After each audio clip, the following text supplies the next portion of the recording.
That's good. Woo! We are live. Hello, everyone. Okay, I'm letting everybody roll in here. So sorry. Yay. I know we're running behind, but you know what? It is just technology is not always our greatest friend. It is, but it's sometimes, but no, we are so excited. And I cannot believe it, but this is the last webinar session of Sales Workshop. It's insane. Cyndi, you're driving us home. This is, it's, Right, you gotta save the best for last, Stephanie. Come on. yeah, right? Exactly. No, it's so awesome. We're so excited. And for any of you, you might be familiar with Cyndi because we've had her before. We just have it's a repeat speaker because we just love having you so much. So we're so excited. And just a couple things too before we dive in and let Cyndi speak. And I'm really excited about this side note because it's social media. And this whole past few days, we've talked about sales and getting in the right mindset and all that stuff. But what I'm so excited about this particular presentation is that it's how do you apply it in marketing ways and social media. So I'm so excited. That's my personal favorite part. So this is going to be really awesome. But first, before I get too ahead of myself, in case if this is your first time joining, I am Stephanie Grice and I'm marketing and education coordinator here at Travefy. But I also want to quickly share too, is if this is your first Travefy Academy webinar, just kind of what to expect, with this webinar. I bet if you're sales workshop, you might have been through some of these already. But if it is your first one, I'm super excited to have you here. And just to share, Travefy Academy, as we exist to be a free educational resource, just to further Travefy's mission to power the success of travel professionals. So it's really cool is we get to work with thousands of amazing travel advisors, organizations daily, just like Cyndi. So that's the really cool thing about this is that we get to meet people like Cyndi and then bring her on to share her with the rest of you. So it's super awesome. And really quick, by the way, I can see people coming in saying they had issues. It was not you, it was us. We just started, so you have not missed anything. So side note on that. The other thing too is that this is being recorded. So if you need to, share it with a friend, or if you have to hop up, client calls you, no worries. This will be recorded, so you can watch it later on. And then also, if we do have time at the end for Q&A, feel free to use that Q&A spot on Zoom, and then I can collect those, share them with Cyndi at the end if we have time for those. But now, the moment we've been waiting for.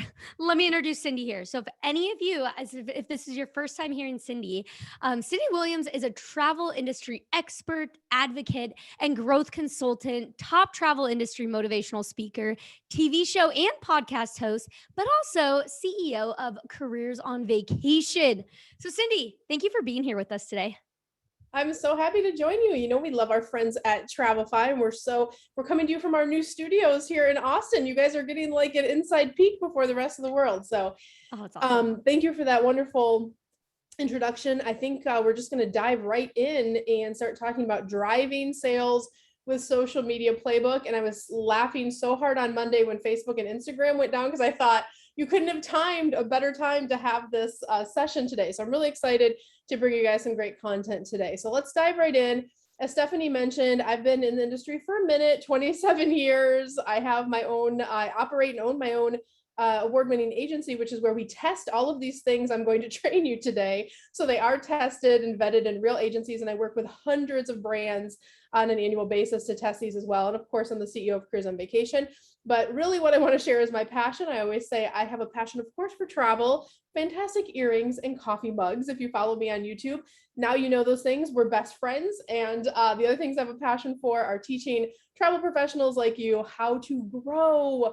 And I love advocating on behalf of our industry. So I want you guys really to enjoy the session today. You don't have to take copious notes because we will send you all of the notes. We've set up this great link. You can go to wanderlessceo.com/class notes.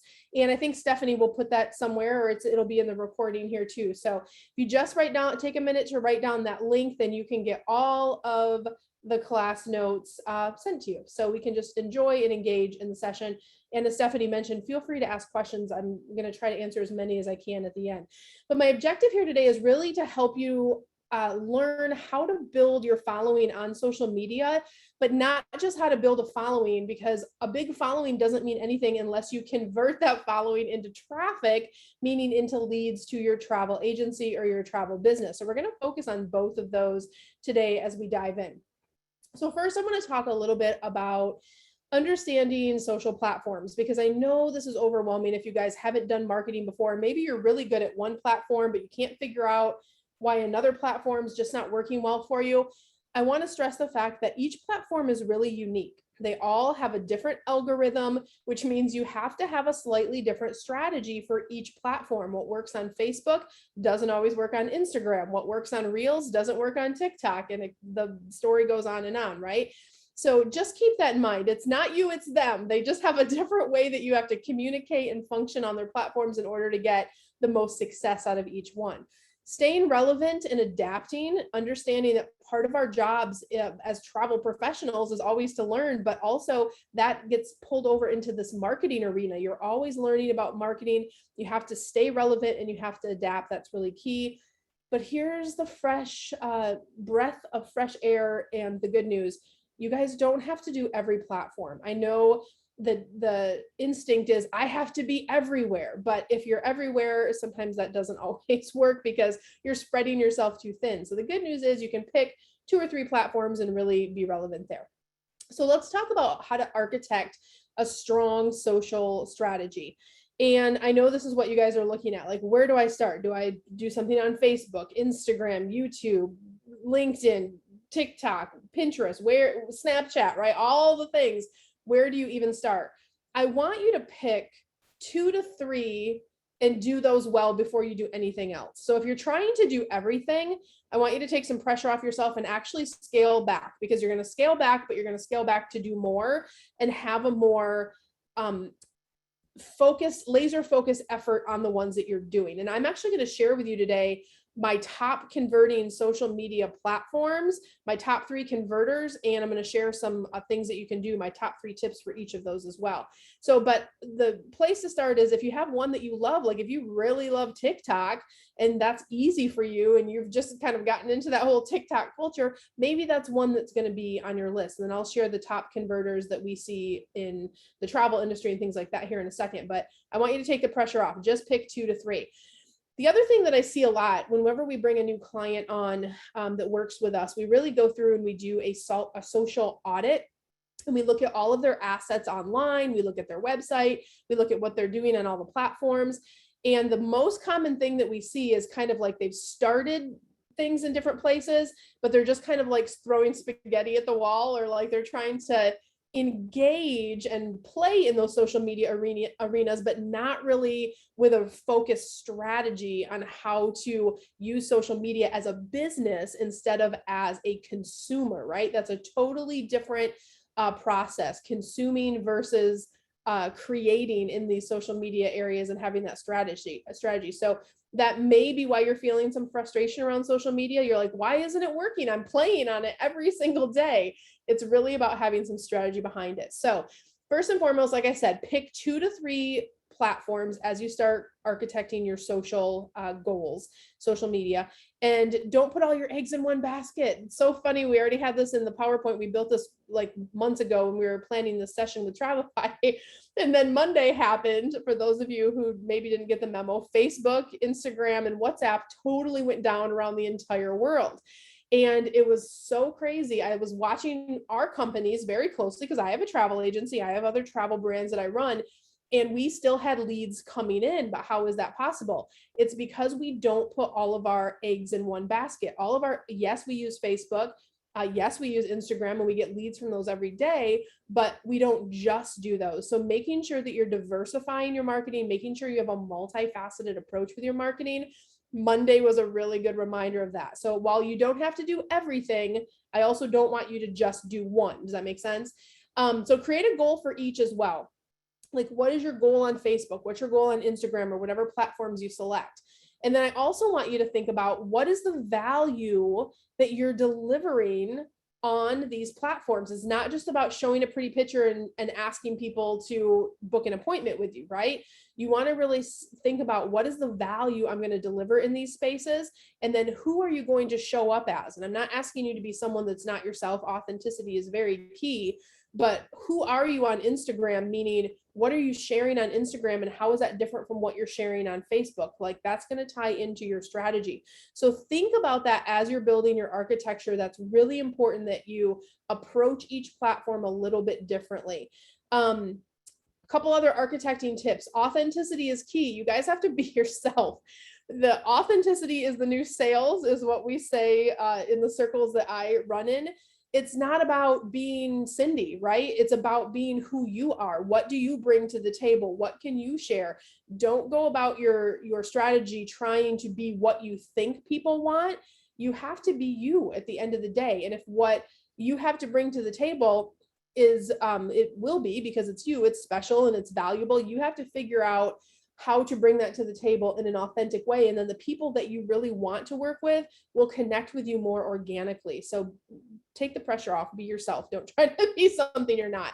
Engagement is also critical. This really comes into play. You do have to test different things to figure out what your audience is responding to, but making sure you're getting good engagement on any platform. If you get good engagement, you're going to get more reach. So engagement is things like likes, follows, comments, loves, even thumbs down on YouTube.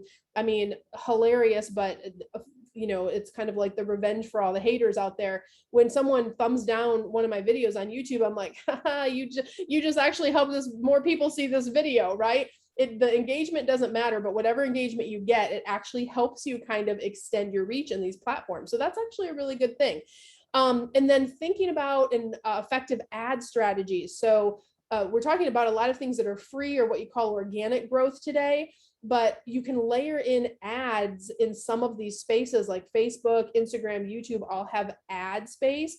So thinking about how you can run ads in those areas to escalate your growth, if you have resources to do that, or if you are really trying to, up level to a certain scale, having an ad strategy on these platforms is a really good idea.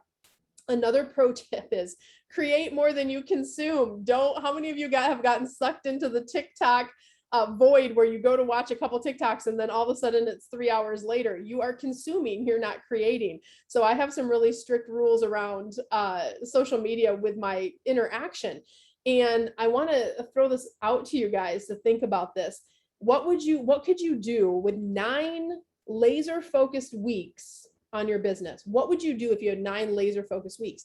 Well, the reality is, if you were spending 1 hour a day on social media, consuming social media, meaning not productive time, not working on your business, but just watching TikToks or playing around on Facebook or checking out Instagram, 1 hour a day equals 7 hours a week times 54 weeks a year. If you do the math on that, you could get 9 40-hour work weeks to be working on your business. So stop telling yourself you don't have time. Just scale back that consumption of social media.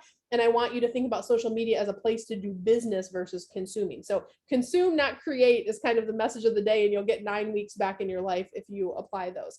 All right, so let me share with you our 3 top converters on social media and some different things that we've done, my top 3 tips on each one.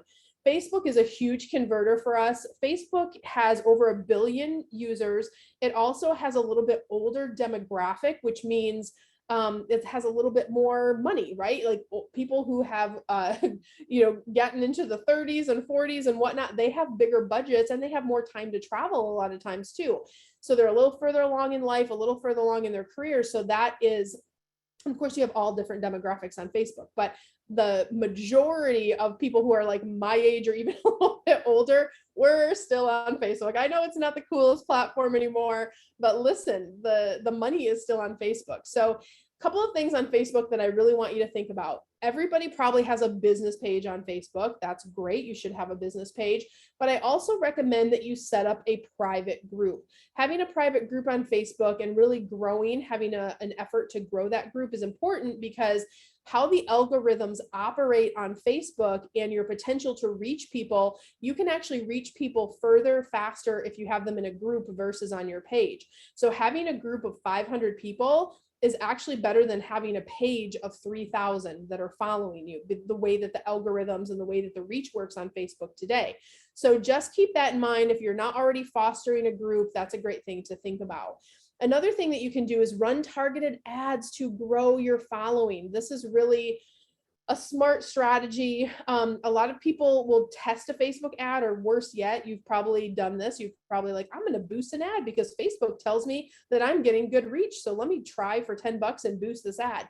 Boosting an ad, if you don't know what you're doing, is a complete waste of money, because when you boost an ad, you might not know, but all of the default settings go into place. So everybody on Facebook could potentially see that ad. That could be people in different countries. It could be people who are 16 years old that are not going to buy the vacation that you have to sell. So it's kind of like, just, you might as well have taken that money out of your pocket and lit it on fire, right? We don't want to do that.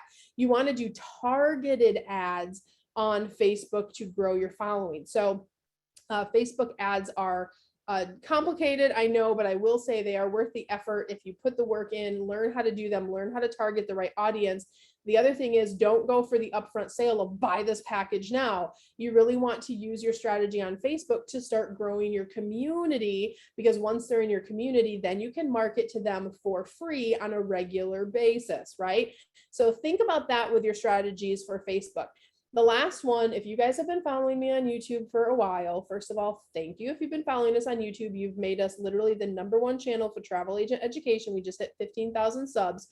But I want to just remind everyone, if you've been following me on YouTube, I talk about this all the time. You've got to start getting into video. I was preaching this way before COVID and everybody was having to use Zoom every day. But video, to position yourself as an expert and also to engage with your growing audience, is invaluable. It is also free. It costs you nothing to put video content together except your time. So having a good video strategy to deploy on Facebook can literally get you conversions sometimes overnight. This is something we work with our clients all the time. So really think about that as you are growing your presence on Facebook. Those are my top 3 tips. And let's talk about Instagram next. So Instagram, I'm actually going to share one of my clients here. This is Alma. And she started working with me back in March. I think she started with COV. And we really worked on her Instagram was part of her one of her platforms that she wanted to work on. And Alma did such an amazing job. You guys can see her progression of sales there in a little note that she sent us. But literally putting these systems in place, she went from April 1,200, then jumped almost up to 10,000, and then doubled it almost again in June. So really quick results. So one of the things that Instagram is really good for is more of that behind the scenes of what's happening. That could be literally sharing what you're booking for clients that day, showing them what's going on. One of the most followed things on my Instagram channel, people love to see my coffee mugs. You guys heard me say earlier, I love earrings and coffee mugs. It seems so silly, but people remember me for my earrings and my coffee mugs, and they go to Instagram and they watch my stories. I have a highlight that shows my coffee mugs, and of course they're travel coffee mugs. So it's that whole behind the scenes kind of idea. Think of something in your life that you love and that is a natural extension of who you are, and how you can share that in a fun way. The other thing you want to do on Instagram is you want to use all the things. You want to use all the toys. What do I mean by that?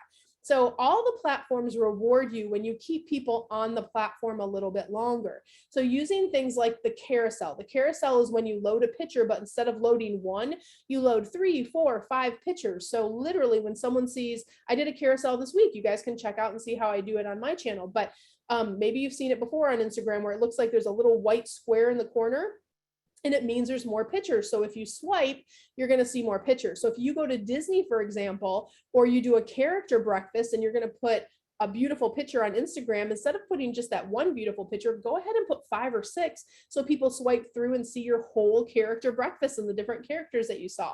Use that toy on Instagram. Another one on Instagram that is great to use is stories. Stories is that little bubble. So when you log in and you see the little like rainbow highlighted around someone's face, you go, oh, what's happening in Cyndi's world today? You click on their face or whoever the people are that you follow, and you can see either what's going on in their life or whatever they're posting that day. Think about using stories, especially when you travel. You guys have such an opportunity to give people an inside peek of what's going on behind the scenes. And some of you might not know, you might say, well, why would I do a story? It just saves for 24 hours and then it disappears. But you can actually convert your stories into something called highlights. So if you go to my page, or maybe you've seen these before, you'll see these little highlight bubbles. So if it's a story that was really good, or I feel like I want to save it, I can push it into my highlights and then they'll live there forever or until I take them down. So the purpose of this is actually onefold, yes, to share your content and get more eyeballs on your business. But the other thing is, remember, Instagram's going to reward you for using all of these toys, all of these extra features. Your score, if you will, kind of goes up with Instagram. So they're going to push you out to more people and you're going to get more reach, and potentially, because Instagram can happen organically, you don't have to run ads. These are all things you can do for free that will get you some more reach on your Instagram. The other thing you really want to think about is micro content. What micro content is, if you guys have not heard this term before, micro content is things like these short videos. Like Instagram has Reels, TikTok, we have TikTok videos, YouTube has YouTube Shorts. Instagram also has IGTV, which is a little bit longer of a video that you can do. You can do up to series of 10 minutes. But think about using those micro content to do some value-based things in your business, and that will help you along on Instagram as well. So those are my top 3 tips for Instagram. That was actually way more than 3 tips, but you guys get the idea. We have a lot to do. YouTube, which is quickly becoming my favorite platform. For years, Facebook and Instagram have been our top converters. YouTube for us has definitely slid into the top spot. Facebook being second now in our business because we do a lot of content on YouTube. You really want to take a value-based approach. So it's not about, here's who I am and book with me today, or kind of like the car salesman, here's the vacation I have to sell you. No, you want to think about on YouTube, like, what can I share about a destination? What can I talk about if people are going to go take a river cruise for the first time, or whatever the things are that you sell? Come up with some content that can really be useful to people as they're considering vacations. And you're like, well, Cyndi, why would I give away all of that for free? That's what clients get when they work with me. Well, the thing is, if you're sharing this out in this platform, yes, you're sharing it for free, but what people are getting to understand during the process is they're beginning to know, like, and trust you. They're learning, wow, Cyndi really knows her stuff on river cruises, or Cyndi really knows about Adventures by Disney. So who do you think they're going to call when they're ready to book that trip or to do an inquiry? They're going to call you. So thinking about the type of value-based content you can create on YouTube, that is really revolutionary. You know, during 2020, when everything was shut down, we have a YouTube expert on our team that works with us at our company, and he said, let's double down on the free content. We did. We just doubled down. We just did so many free things. It's so much like education. And you guys, our YouTube just exploded. So we've been having really great results out of that. The other thing you want to do on YouTube is you want to optimize every video. So when I say optimize, every platform has ways that you can optimize the success that you're having on the platform. With YouTube, a couple of the optimization tips, I always say it's the 3 T's. You want to make sure you have a great title that's intriguing, what makes people want to click on it. You want to make sure you have an amazing thumbnail. Thumbnails are really important, and tagging your videos. A lot of you put content out there and you don't bother to tag your videos. So that's why they're not going anywhere. You have to tag the videos. So if I'm doing a 2-bedroom tour in Disney World, for example, we do those all the time. I will tag that resort, but I'll also tag other high-end resorts at Disney. So even if someone's looking for a different one, my video has a chance to show up. So make sure you're using all of those opportunities, a good title, a great thumbnail, and make sure behind the scenes, this is the stuff you guys can't see that's happening behind the Wizard of Oz curtain, right? Make sure you're doing a really good job of tagging your videos as well. And then you also want to consider micro content and using YouTube Shorts. So YouTube Shorts is just rolled out in this year, really in a bigger way. Again, this is the equivalent to Instagram Reels or to doing TikToks. It's those shorter videos on YouTube. So think about that as well. This is my friend Jamie, and we worked with her last year, actually during COVID when everything was shut down. And she really said, Cyndi, I've never done YouTube before, but tell me more about it. I want to learn. And I love Jamie's story because of all of my clients, like, video is a hard thing for people to like get used to and get in the rhythm. And so it takes some work. Jamie just dove in headfirst on video, and since her channel's been up really, I think in her first maybe 6 months, She's already over 1,000 subs. For those of you who don't know, once you hit 1,000 subscribers on YouTube, you can then monetize your channel, meaning you can earn money off of ad space and you can different things. But more than that, the YouTube money is like pennies compared to the other things that have happened to Jamie. Not only have her sales skyrocketed, but you guys, she's had Disney contacted her to be in the Disney promotional video about when you go back to Disney after COVID. She's also now working with several corporations to be an advisor and have a partnership about accessibility. And so Jamie has just had all of these opportunities come from YouTube that have put her agency front and center. And of course, she's getting leads from that. She's making sales, and she has other earning opportunities in her business because of the work that she's doing in YouTube with only 1,000 subs, right? 1,000 subs, if you do it right, can really change the course of your business. So a pro tip I have for you guys is make sure on any platform that you're doing, of course, I was just shared the top 3 converters for us, where we get the most leads from and where we convert the most from. But even if you're going to do something like TikTok, or you're going to do Snapchat, you're going to do LinkedIn, make sure you are paying attention to your analytics. If you just create all this content and you don't look at your stats and you don't look at your numbers, then you don't know what's really resonating with people, and you don't know how to calibrate your content. I'll give you an example. So I had to update this screen. So when I built this presentation a couple months ago, but then I went to the Rachel Hollis conference, I think it was last month. So these are my 3 highest ranking Instagram posts. And it says, who would have thought, right? So I would have thought, yes, I mean, Rachel Hollis has millions of followers. So when you post a picture of her and you do a carousel, you're having dinner with her and the whole thing, of course, that's going to get like a good reach. That one I expected, right? What I didn't expect in my stats is the squirrel that I just named Sam and told a story about him at the garden center. And this behind the scene pictures of me and my daughter that our photographer took when we were filming some advocacy videos for the industry. We were in between scenes and I was like changing stuff on what I wanted to say. And it literally was just a candid shot. And in the post, I talked about how much work goes in behind the scenes and what people don't see. And so what I learned from my audience, and this is on the Cyndi Williams side, not so much the agency side, but what I learned is really people love when I tell them a story. They come to me for education and they come to me for inspiration. And in my post, I can see that, but I can only see that because I'm watching my stats.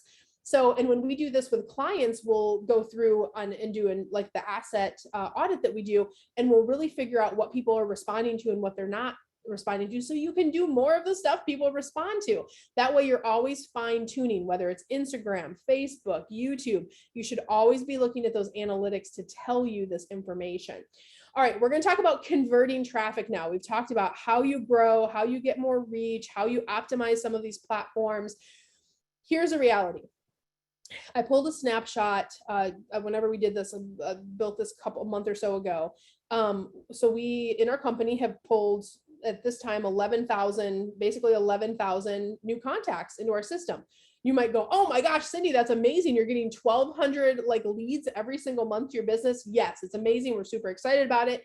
But I'm here to tell you, those leads mean nothing if you don't know how to convert them, right? So we've established we're great at getting leads, but what are you going to do when you have that 1,200 people a month plopping into your system, right? So we have the little Kermit there, we call it unconverted traffic. If I don't do anything with those 11,000 people that I have in my system now, in my back end, it really just falls flat. The audience goes dead and it just, it's hard to wake them up again. Versus if you get engaged and you're warming up that audience, that's going to result in converted traffic.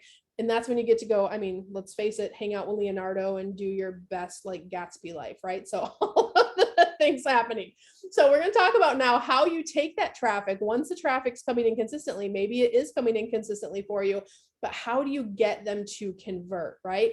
So just to kind of break it down, traffic is the leads that you're generating through all of your marketing efforts. So whether you're doing YouTube, direct mail, shows, social media, we're talking about social media today, but there's lots more marketing things you can have in place in your marketing machine.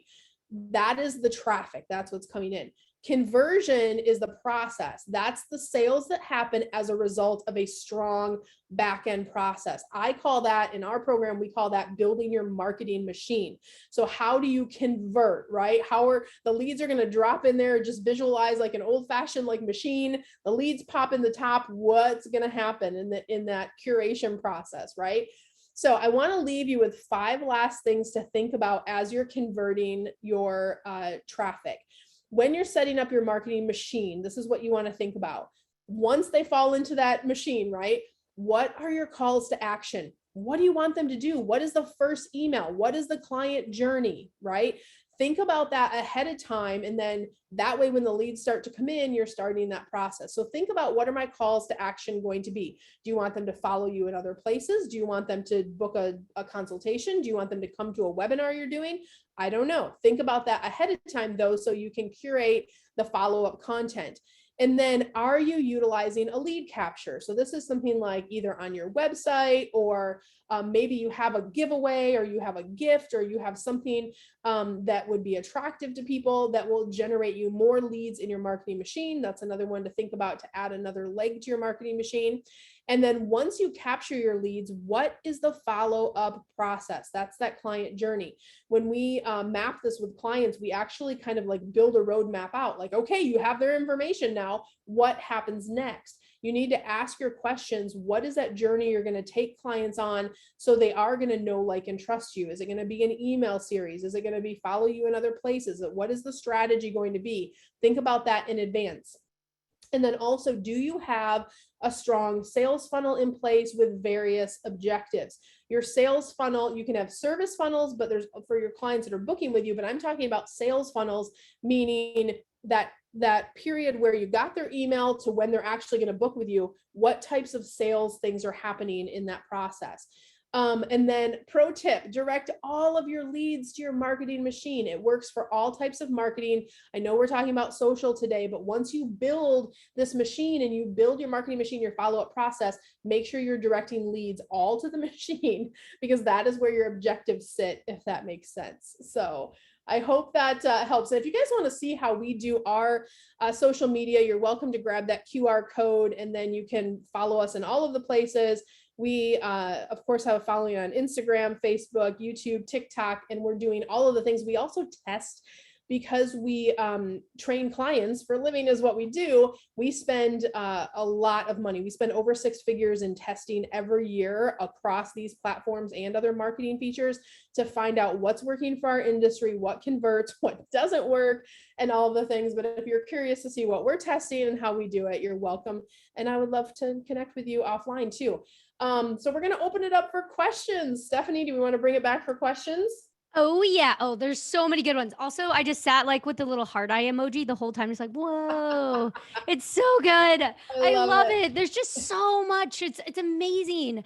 I have to say too, the TikTok void is extremely real, and it's yeah. You have to be careful with it. Yeah, for sure, for sure. Yes.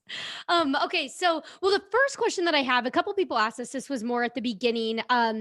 When you were talking about like making a Facebook group, they had asked, if you're in an agency, should each agency or should each agent have a group, or would you recommend that it's set up as an agency and then the agents are interacting in there? So that depends. Oh, that's a good question. And it really depends how the agency is set up, right? So if the agency is set up, like usually what I do, because we work with agency owners, right? I'll say, okay, if a lead comes in, how do they get to the individual agent, right? So if the agent, my pre-question to that would be, if the agency has a strong process to direct traffic to the appropriate agent, then it's better to have one giant group that they all feed into. And then the agency owner has hopefully automation and systems set up where they're driving traffic to the right place, so it gets back to the agents. If you work more for like a host environment, or a place where they have a group, but they have no system. So if you send your people over there, and how would they get back to me? Then it is a good idea for the individual agent to start curating their own group. The other thing is, if they are with a host, for example, if they decide to graduate out of that hosting environment, then at least they've curated their own little community, which it can be a good thing as they we work with people going through that delicate transition all the time. So it's good when they come to us and they go, I already have this asset, right? Like this is one thing. What do I do with it? So Yeah, that's awesome. And another one kind of off of that is how would you encourage more communication in a private group? Because there's someone who mentioned that they do already have one and yeah. they use it as an agency, but only a few agents interact. And just how can you encourage more? Like what types of things or comments can you put in there usually? Well, first thing is they need to start video, which everybody hates, but it's important. Whether it's a live stream, whether it's if it's an agency, they should be interviewing their agents and going, hey, let me introduce you to Cyndi. She's so fantastic, right? And kind of building that relationship. The other thing is watching what people are resonating towards. So making sure you're looking at those analytics, like people didn't like this post or they did like this one. Like tips that one of the things you can start to do right away is do more of an engagement post. Like a lot of times you'll see this or that, or you'll see the ones that have 4 different things. People can't help but pick them. Like they're like, oh, I saw one the other day and it's like, which one do you have to live without? Chick-fil-A, Target, Starbucks, or Amazon? And I was like, ew, I hate Chick-fil-A. I was like, I had to share it, right? Like, I don't care about Chick-fil-A, but don't take my Target away. So that kind of stuff. And you might say, well, that has nothing to do with travel. Yeah, you're right. But guess what? It does have to do with engagement. And if you improve your score on a platform, they're going to push you out in other places. So when you do share the travel stuff, ta-da, you have more eyeballs on your machine. Yeah. Oh, those get me all the time. Anytime So I follow all the time. A lot of travel bloggers I follow, they'll do that. And yeah, and it might not even be travel related. And I'm just like, I it's a just need to total put in. strategy. It's just It one of is. the many strategies. Yep. Yeah, and I just always want to see what people are picking. So you have to choose one. So it works. And on that too, actually, so a question also sort of on that, how you mentioned about just tracking it is what are some of your favorite software tools that you use for social media, like either scheduling or tracking metrics, all that stuff? Yeah, so I will tell you what I don't use because this is the mistake I see so many agents making. I do not use one of these machines that pushes stuff in, like the Meet Edgars of the world, and there's a bazillion of them out there. I don't want to say anything bad about any company, but here's the thing: the platforms know that you're pushing content in on those, and so it devalues your post. So it's actually better you can still pre-schedule in Facebook's Creator Studio. You can actually go in and pre-schedule, so you can still do your automation on that platform. It's actually better to do it that way to get the most reach possible. And also Interesting. these services that have like the same post and they send it out to 100 or 200 agent feeds. I mean, just look at the analytics, look at your background, because Facebook knows they're going out to 100 feeds, so it devalues the space. Yeah, that's a good point. That makes sense. So this was a really good question because I've had this on my personal Instagram all the time and because when you were mentioning about like the collaboration in that story, but someone asked that they're like, how do you know if someone is offering you a legit collaboration opportunity when they comment on your Instagram post? Because there are so many out there that I don't know if they're real or not, or if they are Yeah. legit, but how do you figure that out? Is it legit? Yeah, so there's a lot of scammy stuff that goes on, but once in a while you do, like, usually what I do is if it's coming from the actual Instagram account, like that person, and they're like, message me here, then I know it's the actual person and maybe I'll further the conversation. But I get ones all the time. They're like, I work for so and so. I'm like, well, then so and so can contact me. So in our company, we actually have a media page set up. So I'll, even if I think they're a scammer, I'll be like, oh, well, if your boss is interested, she can fill this out. And we send them through, what do I send them through? A lead cap, which I talked about earlier. And it says, hey, are you interested in working with Cyndi? Do you want to hire her as a speaker? What are you trying to do? And it makes them fill out this thing. So a scammer is not going to take the time to get fill that stuff out. They're just looking for like a quick credit card, or who knows what they're looking for. So, but that's how, if it's coming from the actual person, that's how I can kind of figure out behind the scenes. Because let's face it, there's some weird stuff coming in the DMs on Instagram. We all know this. Yes, there is. Well, and one thing actually on that too is they a lot of times like in my direct messages too, you'll see if they don't follow you or you have to like approve it first. And Yes. so one Yes. is make sure you check those, but two, that could be a sign too that maybe you can know if it's legit or not. But also don't forget to check them because legit ones could come through that way. Yeah, and we do a ton of collaborations. We work with all kinds of travel related people, and we will contact people, and I do have my team contact them, but they'll say, I work for Cyndi Williams. You can see me on it. You know what I mean? We have here's her website. So we just have like a different approach versus, the weirder ones. Yeah. And you can also tell, go to their profile. If they only have 3 posts and 18 followers, it's a fake account. Yeah. Then it's like, do a tad bit of digging, or usually it's like we love your style. Here's some clothes. Like, it's kind of strange. And then they're like, it's only $100 for us to send you this package. That's. But then on the flip side, I have people send me stuff all the time. They're like, but here's the thing with if you are going to do collaborations, as you build, that's a cool thing that happens. Like, people send us coffee mugs and hats and travel gear. So I tell everyone the same thing. I say, send it to me. If I love it, I'll share it with my audience. And I don't pay for anything. I'm like, if you want to send it, here's our corporate address. But we've had some really cool things happen. We have these cool travel boxes that we share. We have coffee mugs. We have just some cool stuff that we've shared out. And as a result, those companies grow, and we're happy to, because if it's something I love, and then my community trusts me, right? They know I'm not going to be like, look at this crappy thing, go buy it. So yeah, no, that's awesome though. It's really cool that can turn into that. So another question here is, so I thought this was kind of good because Marriott asked, how specific should your Facebook group be? Destination focus or just on travel in general? And a reason why I want to bring that one in is because we've talked a lot this past few days about your niche and focusing in, but at the same time, if you're trying to get people in, should you widen that, or what are your thoughts on that? You can actually take 2 approaches. You can either have more of a general approach where it's like, come be part of this cool travel club where we talk about all things travel. That's one approach. And another approach that works really well can be like, this club is just for people who are crazy about Disney or crazy about cruising, right? So you can either niche it out and build it up, or you can say it's all things travel and build it up. And also, don't feel like just because you have a Disney group or just because you have a cruise group, you can still share other things in that group. You just say, hey guys, we're doing something different today. We wanted to share this with you. It's okay to do that as long as you kind of just do it more sparsely, if that makes sense. So yeah, it works both ways, I would say. But when you in that starting place, do what you love, because if you love talking about Disney or you love talking about all things travel, start in that place, and that will come more naturally, and you'll want to do it every day. You'll want to share with people. You want to show them that next thing. And it makes your job not feel like work, right? Which is the goal. Yes, that is the goal at the end of the day. No, that's awesome. And there's a question here too on, so Stephanie, nice name, Stephanie, are Facebook business pages or groups better, or do you need both, or do those work together?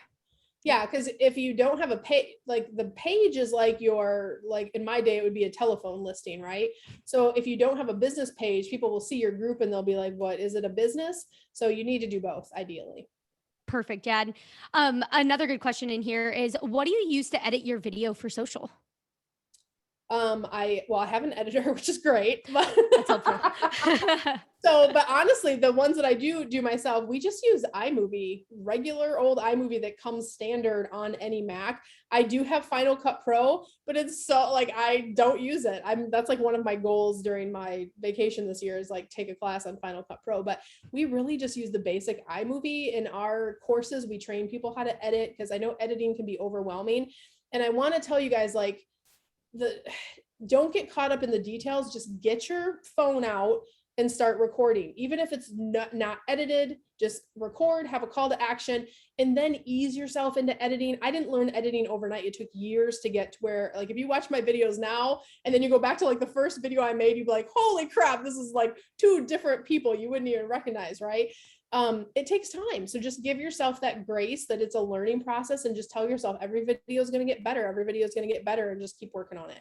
Yeah, that's so important. Even for me personally, when we do or just the Travify podcast and all this stuff, and I'm it's going, because you like to compare. It's really hard not to compare yourself, to people who have been doing it forever, and you have to remind yourself it's been years that they've been doing this. So there's a reason why they're looking good and all of that. Comparison is the killer of joy, is the old quote goes, right? So it's one of those things where it's you don't compare your today to someone else's like tomorrow, right? To someone else's highlight. So just give yourself that grace. And I go to the VidCon conferences every year, which is the big YouTube conference. So I'm in these circles with people that have grown their channels from 0 to bazillion people. And they all say the same thing. Like there's so much value in that first couple years of making the mistakes. And like, we just moved into a new studio here, and it reminded me like, oh, I got to redo lighting. It took me forever to get the lighting and sound right. And it reminded me, because we have a home studio too, like, oh, this is what people knew go through. But it took years. Like it came together much faster here, but only because I've done it 20 times before in 20 different houses. So it's like, it's one of those things, like it's a journey. It's not a destination. So just give yourself grace. The more important thing is, what is the value you want to share with the world? What is the passion you want to share with the world? Start in that place, and everything else will work itself out. I promise. Yes, that is great advice. One thing I was going to add on too is when you were mentioning about the thumbnails when you're doing like YouTube, and I have a really good tip. Canva. We started using Canva and it's amazing. Yeah. It's so easy to use. So you don't have to have like Photoshop level, use Canva. It's Yeah. a great Canva's thing. great. We love Canva. Yeah, really helpful there. So another question. So we didn't really touch on LinkedIn too much, but this person asked, "What do you think about LinkedIn?" Because they said, "I'm mostly B2B with my travel business, doing incentive travel for a sales team." So it does sound like LinkedIn would be a good spot. But what are your thoughts on using LinkedIn? Yeah, LinkedIn, the data is actually, LinkedIn has the least amount of creators on LinkedIn. So there's a huge space. We haven't tested LinkedIn as much, but it's very interesting platform. And they changed their model in the last couple of years from being a job site to being where they have a feed, right? So they're trying to like dip their toe into like this Facebook feed and Instagram feed world. So I think it would be a great place, especially if you're business to business. Then yeah, you want to get in front of the CEOs. Like we've done conferences and retreats and things for people. Those are where those people live. They're not on TikTok there, right? So think about, that's part of your client avatar process. Think about who your client is and what platforms are they playing on. So I think for the dependent on the travel agent or agency owner's goal, that could be a good fit. That's awesome. Someone just said too, I got a client from LinkedIn recently. Yeah. Nice. Social media. So good. So I have two final questions for you. So one, what would you say has made the biggest impact in your business from social media in the past 12 months, or doing something? Or I mean, honestly, delivering value. So especially like during COVID, I had to come to my team and I'm like, I don't know what's going to happen. Luckily my husband and I have owned businesses for decades now. So we had a good amount in reserve. We told our staff, we're like, we can pay everybody for 90 days. And so we'll kind of evaluate it as we go. And so it was a little scary at the beginning, right? But I said, I don't know what's going to happen, but what we're going to do, because this is our opportunity as leaders in the industry, we're just going to stand up in a place of love, and we're going to try to inspire people. Like this is like, if you remember back, like everybody was scared, they were on the couch and bookings were being canceled everywhere. I'm like, I don't know, but where we need to help people right now is to like help them make it through. Like maybe we help someone get through their day to day. So and then we talked to our YouTube expert and we're like, let's double down on value. So we just gave. And, without knowing if anything would happen from it. But the craziest thing did happen. Our company, it doubled in size last year during COVID. I almost had like survivor's guilt, right? Because I'm like, oh my gosh, my company's growing like crazy. This year we doubled in size again. And we can trace back, we see where the leads come from and where the places are coming from. And we were just giving value and not expecting anything back. But people, what did they learn? They learned to know, like, and trust us during that time period. So when they were ready to grow their travel businesses, or when they were ready to up level at the next level, who's top of mind? Careers on Vacation, Cyndi Williams. So it was one of those things where that has, in Tripsy too, right? Just saying like, we're gonna have a travel trivia night. We're gonna, we couldn't sell anything back then. It was just more of like just giving from your heart. So I'm really proud of how my company came together, and we never had to reach that 90-day mark. I was able to fully pay my staff. In fact, we ended up we scaled our team. Our team has doubled in size in the last 2 years, which is amazing. So we feel really proud about the fact that we just did the right thing, and it ended up helping us have this huge growth explosion. So we're really proud of that. Yeah, that is awesome. Well, congratulations on that. It's Thank super you. cool. And so, kind of the flip side to that question is, what is one thing that you're going to focus on in the next like 9 to 12 months or 6 to 12 months when it comes to social media? Yeah, I love that. So I think every year I go through a process. You're gonna think I'm crazy, but I take Thanksgiving to New Year's off. Like I take that period of time off in my business from the day-to-day stuff. It doesn't mean I'm not working. And I plan out everything we're going to do for the next year and how we want to serve people and how we want to help our clients and the big projects we're going to do. So I think one of the things we do during that time period is we look at every social media platform. We look at the analytics again for the year and we say, who do we want to be in these spaces? How do we want to show up and give the most value? So we're going to do the same things I'm telling you guys to do today, which is how can we help people most? If you start in that place, you'll always win. And we're going to figure out where we can make our game even stronger in all of these places. And video will be a huge piece of that, as will helping our clients. That's really where our focus is. And we're doing a lot of advocacy work because it's a beautiful time for travel agents. People are using us more than ever. And so we're actually creating like a commercial series that everybody here will be able to use when we roll it out. And it literally just tells people, make sure you're using travel agents. So we're excited about that project too. That's awesome. That's really cool and just so exciting for. I know we keep saying this on every webinar sessions, but it's so exciting for the future. I mean, there's so many people who are already saying how much their business is growing just in the past month or two. It's Yeah. crazy and And so exciting. Stephanie, if I have one piece of advice for everyone out there, it is you guys better have your marketing plans done, scheduled, and running and automated in the background before wave season hits. Like I'm telling all of my clients and all of my programs, and I'm asking them, do you have this done? Do you have this done? Because this is going to be the biggest wave season probably of my entire 27-year career. I really believe that. So have your marketing on autopilot, guys, going into first quarter. You don't have time to market if you're just going, what do I want to post today? No, like you have to pre-think that stuff out. Our marketing's done through the end of the year. We're already working on January, February, March. And then that way, all we have to do is wake up and take credit cards all day long. We're booking Love trips, that. right? That's the goal. Yeah. That's the dream. Yes. Well, you heard the lady. After this, we start doing marketing plans. That's right. I love it. It's so perfect. Well, thank you so much again, Cyndi. It's always so much fun having you on and just sharing so much good stuff. And everyone too, I will put there was the or the link that for the class notes. Yeah, I'll put it's that. wanderlessceo.com/class notes 3. Class notes 3, because this is our 3rd visit over here at Travify. Yes, love it. That's awesome. And if anybody too, if someone said, by the way, that you are a goddess. So, oh, well, why, thank you. I will What take that a- compliment. what a great way for to kick off the rest of your Wednesday. I love it. Well, thank you for having me, Stephanie. It's always a pleasure. Yes, thank you. And thank you everyone too. And also last thing I'll say too is since this is our last session, we do have happy hour next in a few hours. It'll be 6 p.m. Eastern time, but I will have a cocktail in my hand and I'll be ready for some trivia. So I hope to see you all there. I love it. Thanks, Stephanie. See you later.